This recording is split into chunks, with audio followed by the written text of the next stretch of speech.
తిరుపతి శ్రీ గోవిందరాజస్వామి ఆలయంలో కోయిల్ అల్వార్ తిరుమంజనాన్ని నిర్వహించారు ఆలయ నిర్వాహకులు.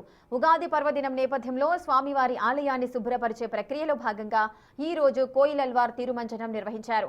మూలమూర్తికి వస్త్రం కప్పి సుగంధ లేపనాలతో గోడలకు పూత పూశారు. అంతకుముందు వేడి నీటితో ఆలయ పరిసరాలు అన్ని గోపురాలను సాంప్రదాయబద్ధంగా శుభ్రం చేశారు. ఒక్క నిమిషం